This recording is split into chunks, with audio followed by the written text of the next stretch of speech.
Hello, and welcome to Voices of the Industry, a podcast by the AI Localization Think Tank, which aims to bring diverse voices from our industry to engage in the conversation about how AI is impacting what we do.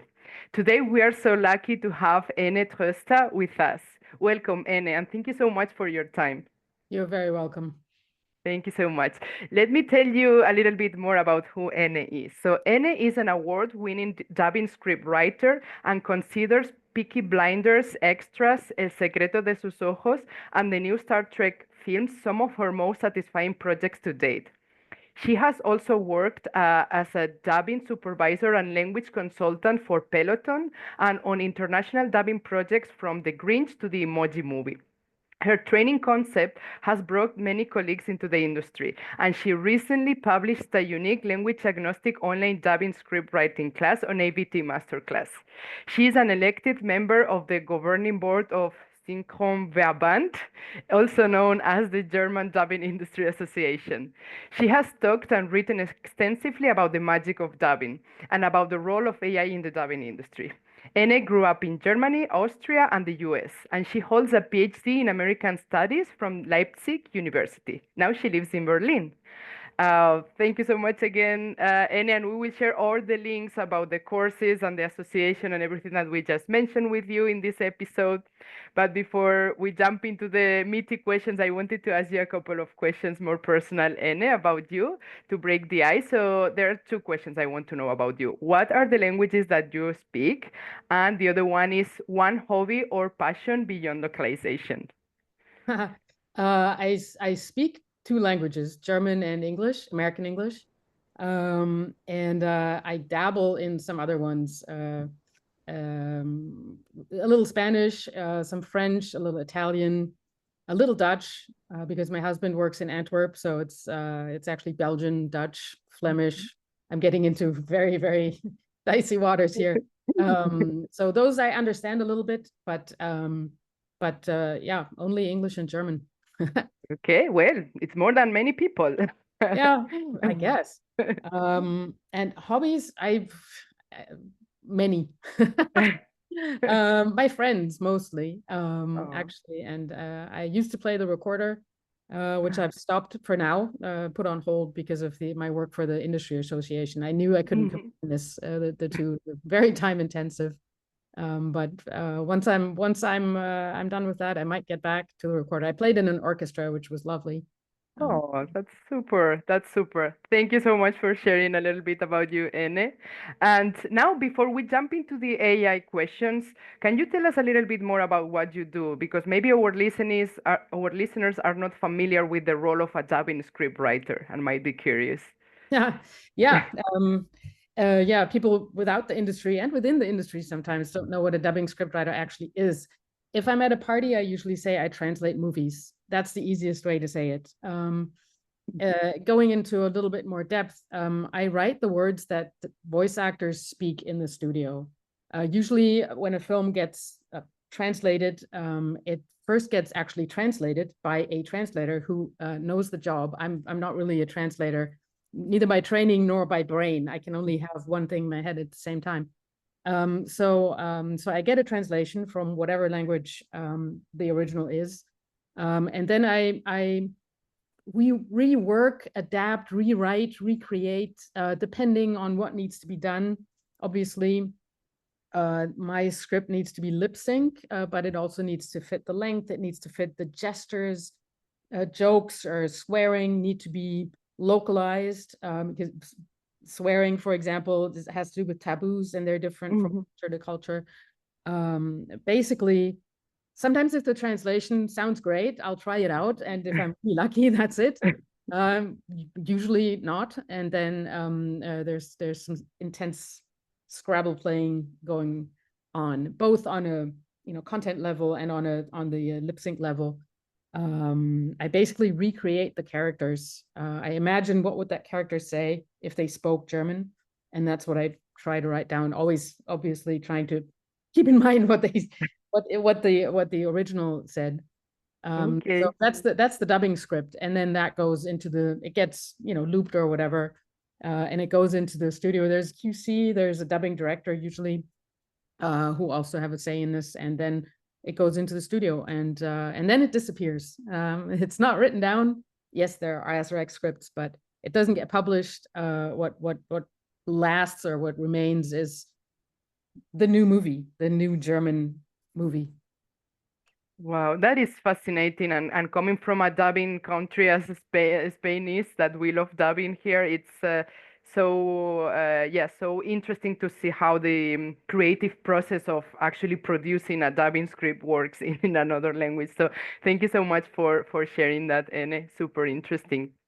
Okay, now let's jump into the into the hot questions. Okay, let's jump right into it. AI, good, bad, or something in between? I think I would have to ask another question. What is AI? I mean, we don't Very really good know what it question. is. Neither Gen AI nor, I mean, if I don't have a car, but if I rent a car and I drive it and it's got a sat nav, is there like some AI application in there? Probably, you know. If I use, I mean, it's obvious when I Google something, the AI answer is right there as the first one. So there are many things that we already use, and we might question it, but we feel like we don't have a choice. In my own process, I mean, we'll talk about this later, I guess, but I don't really use it, not that I know. But so good, bad, or something in between? Yes, of course, something in between. This will be my answer to almost everything, and it is my answer to almost everything in life, because I mean, I can't sit still for a very long time. That's bad for a dubbing scriptwriter, but I can have two ideas in the mind at the same time. And that's sort of dubbing scriptwriting. It's the eternal compromise. You have to see the original and the target. You have to see two things at the same time. And so this is very different from translating, having two languages in my head at the same time. It's more like having two concepts in my head. And so that's the life of a dubbing scriptwriter. You have to have both. And I think as far as AI is concerned, how can I say anything is good or bad? I mean, any technology they both have sides. So I can't really decide if it's good or bad. From more concretely to my job, the issue is less, is it good or bad? It's more, what is it actually? Where is it used? What solutions does it propose? Does it propose solution to an actual question, or is the solution to a question no one's asked?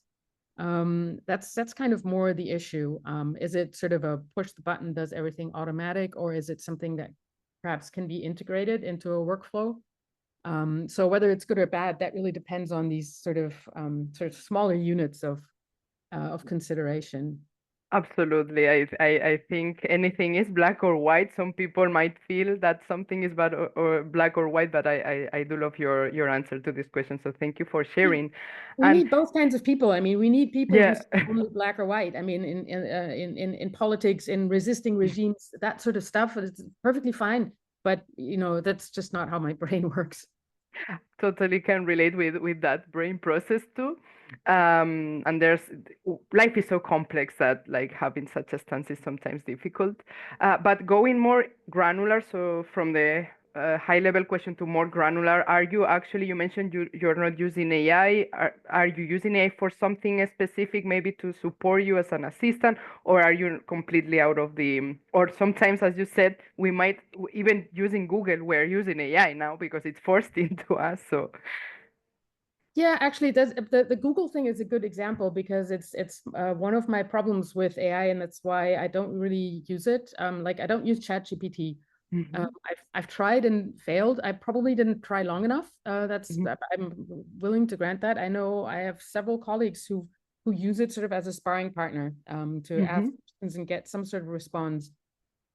I personally I'd rather ask people. I get more sort of interesting responses. It gives me more. Like we have a group, a dubbing scriptwriter group on Signal, and sort of I asked the other day something about a Vespa and it's a technical question, and that I didn't know. And you know, I got the answer relatively fast, but then people were like, "Oh, that reminds me of the Vespa I had when I was blah blah blah, or I rented it, etc." So you get sort of a whole picture. It's like looking up something in the dictionary. I still have the Oxford English Dictionary in 25 volumes because I like to not only the feel, but I look up a word and I see the other words around it. If I ask ChatGPT, I only ever get one answer. If I want more, I'll have to ask again. It's just, for me, it's just too time consuming. I'd rather have like probably been in academia too long, but I'd rather have a list of options from which I can then choose and then go on. So this is one of my problems I have with not just with AI, but with the whole virtual world. It's not three-dimensional. And so I don't use ChatGPT. I use DeepL occasionally, very occasionally. And that's it, as far as I know. Of course, I don't know. These are all the cloud dubbing platforms that I'm accessing. I have absolutely no idea what's in there. And that's a little bit of, that's one of the problems that we have right now, is that we have zero insight, zero agency. We don't know what it is. I potentially will get used to this concept. I mean, again, I don't have a car, but if I drive a car, I have no idea how this thing works. I know how to turn it on and that stuff, but I have no idea how it works. And it doesn't bother me. So that might be one of those cases. On the other hand, driving a car is not a very creative thing. And so in here, this is my world. And I'm very sort of careful of what I let into that world, because it's not just my world, it's also my profession, is what I sell, basically. The decisions that I make when I write a script. Obviously, we all know, as with any type of translation or localization, there's always like a dozen different choices that one could make. They all have a validity. But the thing I sell is my taste, is my choice. So I want this to stay mine. Otherwise, I'm not really sure what I'm selling anymore. So apart from the fact that it feels to me like less fun. Yes. Obviously, the world's not about making my life fun. I get that. But I would like, this is what I'm selling. This is my profession, my taste, my experience, my judgment, my accountability. So those are all profoundly human, and I'm very careful of like having a border around that. Wow. I love that, because what you're saying, what I understand is that you're kind of protecting your brain, your creativity, your own voice, so that it stays yours and you can still add something unique, because it's just you. It's not something mixed with AI blab or fluff. Yeah, and the interesting thing is in my job, of course, I create the German original, but there is already an original. Everything I do is in service of that original. So it's, people often ask, how difficult is it, for example, for 2 or 3 dubbing scriptwriters to work on a series? Because how do you ensure consistency? It's actually not that hard. I mean, of course, there are limits. There's glossary issues. And this is where we would get into, where could AI be really useful? Glossary and formality stuff, that you have to talk about. But other than that, there's an original. If you have the feel for the original, and if you're sort of on a similar wavelength, it's not that hard. It sounds or more or less the same, obviously. Yeah, amazing. Thank you for sharing. I'm fascinated by the creative process, and also what you say about, the actual dictionaries, talking to people, because that actually helps you, be more creative, even because you are not just in front of a screen with a chatbot, but you're actually interacting with real life, which is what you need to give life to these characters that are in the movie or in the show that you are writing. So yeah, that's I mean, you're so. not only, I mean, obviously I'm sort of, I feel responsible, responsibility both towards the original creators and towards the audience. I mean, they pay good money to go into a movie theater, right? They get a babysitter, they buy the popcorn, and all that sort of stuff, so they pay good money, and I have to do something that's as good as it can get. And for that, I don't know if everybody thinks like that, but for me, I have to find something that I like. Obviously, you can't always have like projects like, Peaky Blinders, which I love, or others, extras. But Even, there's schlock, there's stuff that's just not very good. Or it turns out that I don't have, it was described to me because of all this security stuff. Oftentimes I get stuff I barely know what it is, and I have to trust the product, the production managers to describe it to me, or think, oh, this is something for Änne. Doesn't always work out. I once got offered something that had to do with makeup and hair and stuff. And are you serious? I never bought a lipstick in my life. You cannot always choose, yeah. And you have to go with it. Yeah, but so you sort of you have to find, even if in stuff that you find difficult, you have to find something to love about the original. I mean, and if it's something that you love, I can't talk for original creators, but I feel an incredible relationship to the original creators, an incredible respect. And even if they took a wrong turn and it became a horrible movie, they meant to do something, and it comes from a human soul. It comes from a human heart, and it is supposed to reach another human soul and another human heart. And so I'm in the middle, and I feel that responsibility. And I think we all do, actually. As I said, the occasional schlock aside, even that you can find fun in almost everything. Yes, no, I love that what you said, and yes, talking about this human souls, human creativity, what the purpose of what we do. I wanted to discuss something with you because the other day I saw on your LinkedIn profile that you were sharing something about an open letter initiative. That is written by association called Creators for Europe United, and is an open letter to the Executive Vice President of the European Commission for Tech Sovereignty, Security and Democracy. And I think the first line of that letter is very, it's like a punch, which is protect Europe's creative soul. And I wanted to ask you about this initiative, how it relates to what we do in our industry, and yeah, please tell our audience what it is, and maybe they will want to sign it. Yeah, I mean, it's a relatively general letter, right? It's not very specific on certain paragraphs or rights or processes or whatever, but it calls for something that my association has called for several years now. Ever since AI came out, it calls for transparency. It calls for fair remuneration. I mean, we create something, if that's used to, either be a fund for information or to create something else, I want to get paid for it, right? It calls for enforcement of laws that already exist, or finding some sort of fair legal framework for a process that hasn't existed 5 years ago. And it calls for involvement in governance and in regulation, involvement of creatives. And I think I attended a conference in the beginning of the year, the German Creative Economy Summit, and it was quite interesting to see that the most, and not just because I'm a creative myself, but the solutions that I found most interesting for current problems came from creatives.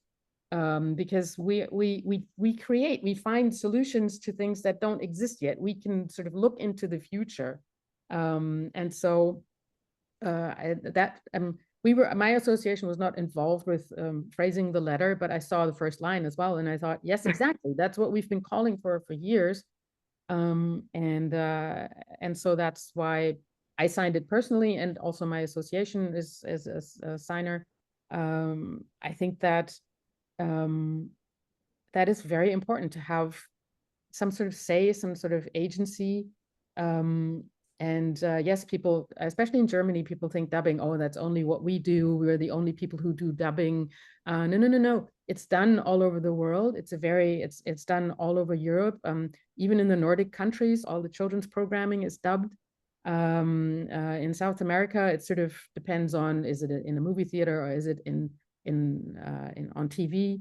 But dubbing is something that brings people together. I mean, I'm such a huge Europe fan.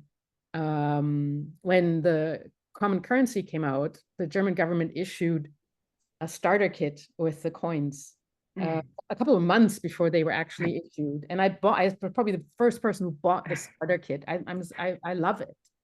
And I really think that it's not barrier free, obviously, but it's a very immersive, very low barrier way of seeing something that comes from somewhere else. If you want subtitles, fine. If you want, I'm not arguing for or against one or the other, but dubbing is a very direct, very goes right here without having to read or think or whatever, without thinking you're missing something, without destroying the image. I know it takes away the original voice.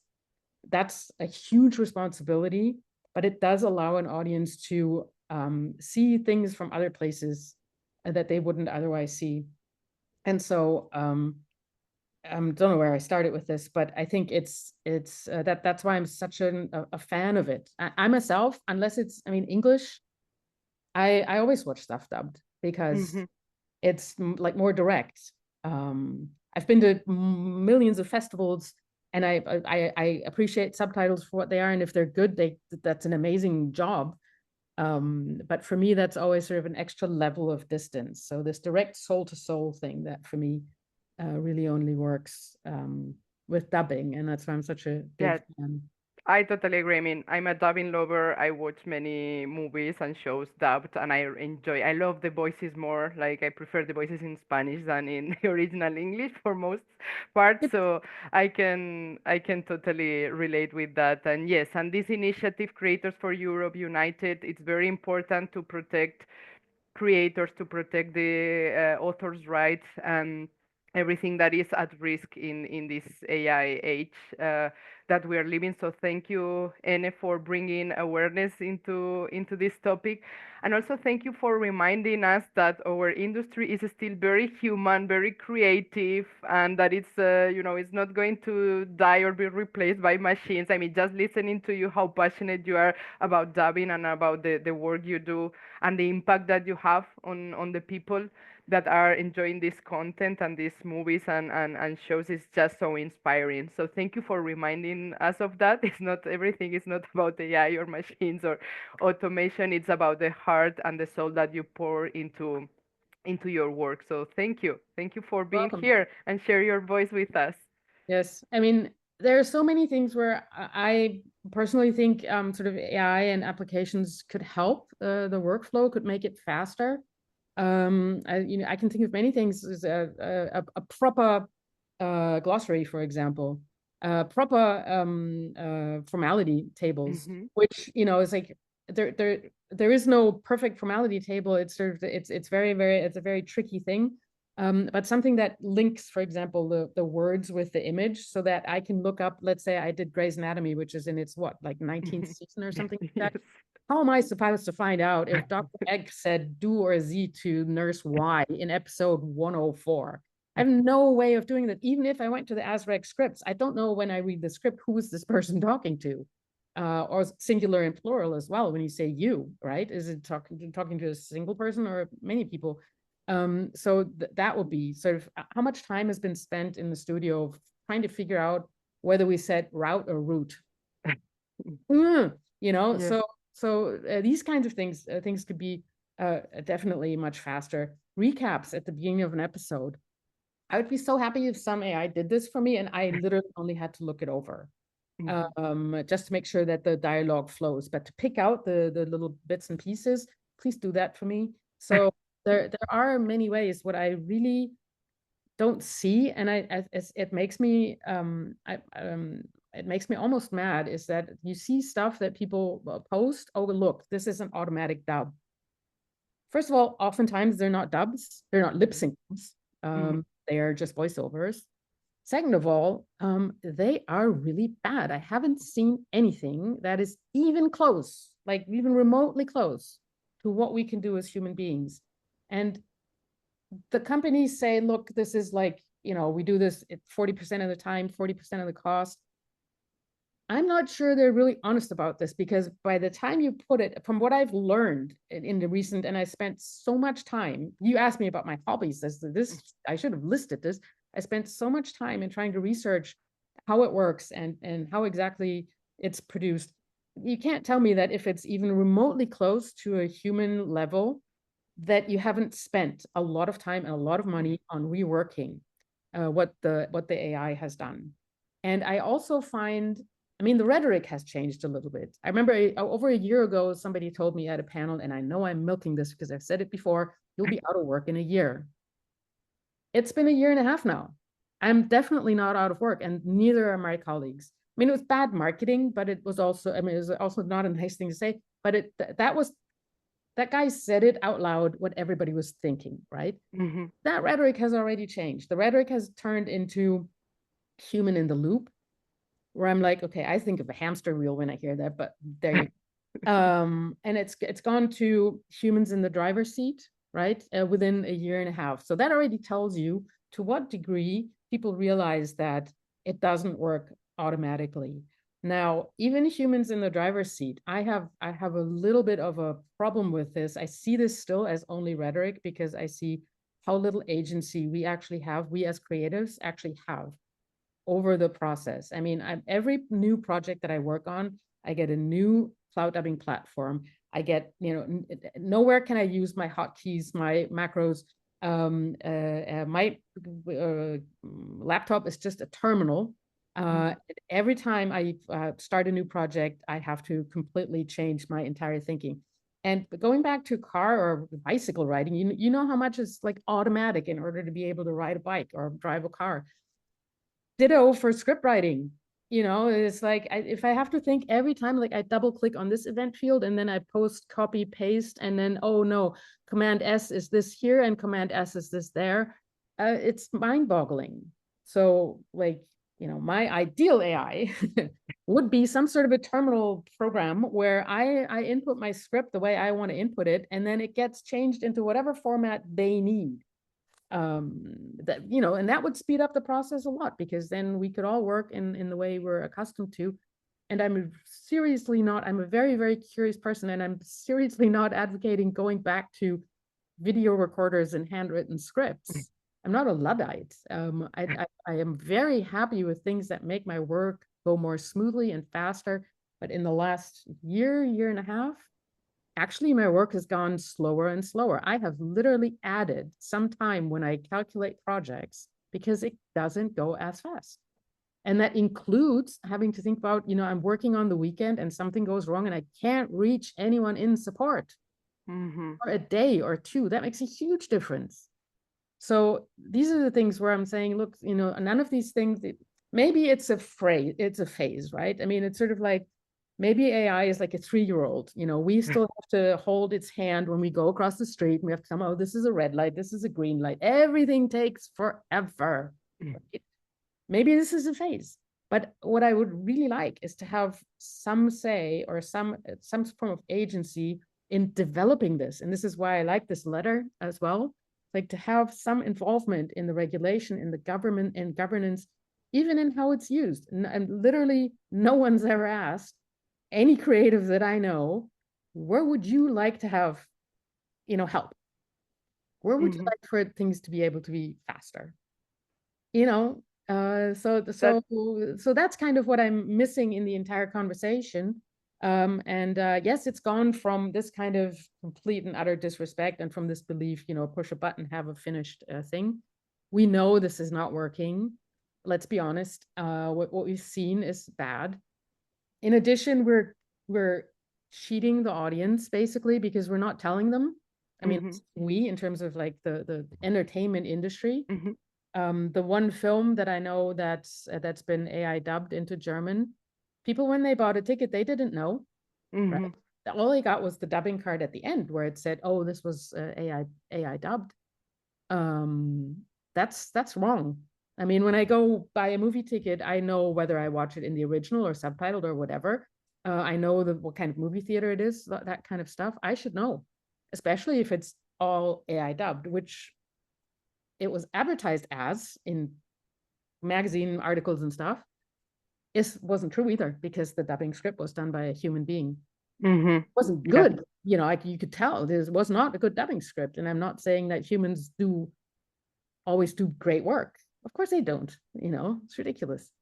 But I think we should be fair to the public as well and tell them. And I know it's hard. So as I said, if I, as a scriptwriter, if I use ChatGPT to find out stuff, does this film need to be labeled AI dubbed?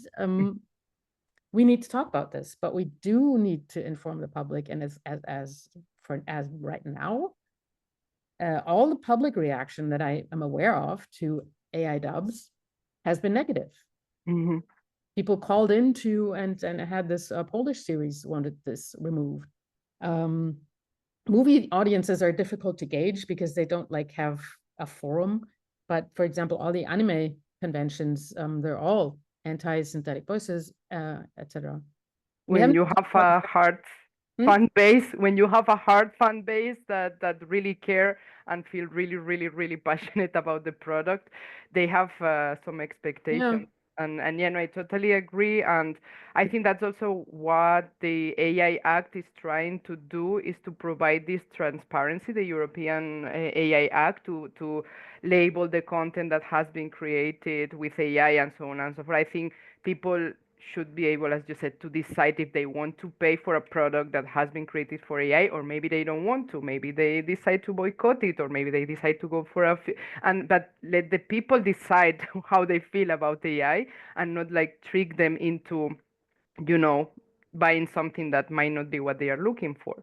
Yeah, this trust is very important. As I said, especially we in dubbing, we're very aware of it, because what I make the original voices disappear, right? And I have somebody else sort of recreate that.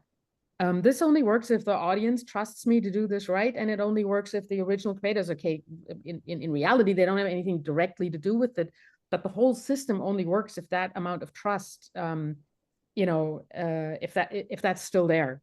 Mm-hmm. And so that is part of what I sell, basically. You can trust me, it's like, do it right. Yeah. So when that's broken, I think that's a very, very dangerous, slippery road. And if people don't trust, I mean, a movie is an illusion, right? We know it's not real. Thing is an illusion. We know they're not. Meryl Streep doesn't speak German, and so we sort of the suspension of disbelief that has to do with trust. And if that's broken, where does entertainment end then? Where does the movie industry? Where does movie making? Where does that end? If we don't trust, then we don't. If we don't trust, we don't care, and then it's all random.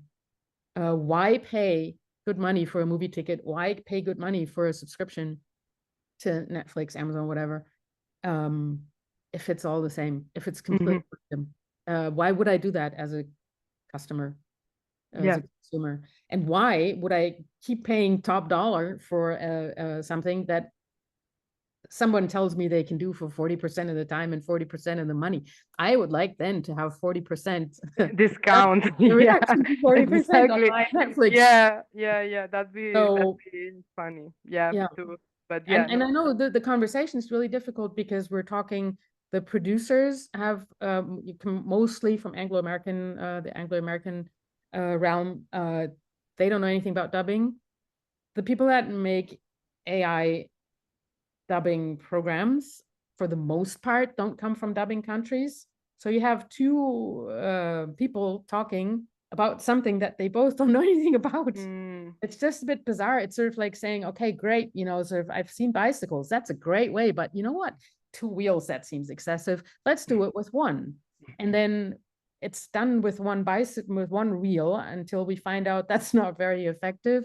Several people got killed and industry got destroyed. Now we move on to shoemaking. It's that's the thing that I'm afraid of, is that in this whole thing, an entire industry, which is 100 years old, it might not be huge, but it's very impactful. As you said, people grow up with these voices. People grow up with phrases that they've heard, and it might be could be very little ones. One phrase in our family is that we always use is "Schubs mich nicht, Schubsi." Don't push me, pushy. I don't know what they said in the original. It's from E.T. when the kids. Yes. And it's one of the kids that says that. And I in the dubbing studio, either it was an ingenious scriptwriter who wrote that line, or it was improvised. But it's stuck in our heads as kids, and we loved it, and we keep using it until today. So you grow up with these voices, with these phrases.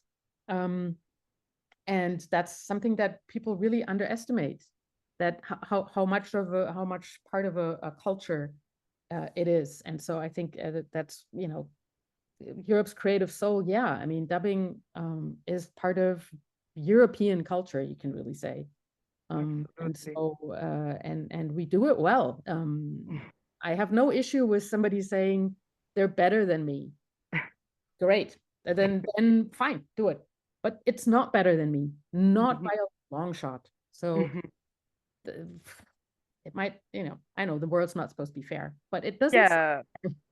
But I mean, I think we completely agree. I think yes, all the things that you said in this last piece is involve the creatives at least in the conversations. If you are developing technology, involve the creatives and make something that actually help in the process and not just promise that will help, but then it actually doesn't help. And you said, I think it was very interesting that you said in the past couple of years your workload has increased because of all these different platforms and technology and features that maybe are not the best exactly for developing this creative process. So that's very important. Be transparent with the audience. Let them decide what they want to buy and what they want to pay for. And don't forget that, you know, this is about human soul. This is about creativity, and that yeah, and that it needs to make sense for the audiences out there so that they will keep paying, and we not just keep paying, but let's protect something that is beautiful and that is human, it's creative and has brought so much joy and happiness to many people for many years. So yeah, I love everything that you said, and thank you so much for, I mean, I could spend like 3 hours talking to you about this, and I will tell you all the examples of the phrases that we use in Spain from The Simpsons, which is like this big thing, and the dub was just amazing. Um, but yeah, unfortunately, we have to end it here. But yeah, thank you so much for bringing your voice. Thank you so much for sharing your passion. Really, I just want to be a dubbing script writer now and do what you do. It's been so lovely, and yeah, hopefully we will talk some more in another episode or somewhere else. Thank you so much. You're you're very welcome. I love to talk about this. Dubbing ambassador to the world. That's me. Thank you, Ene. See you Yeah. around. Take care. Bye. Bye.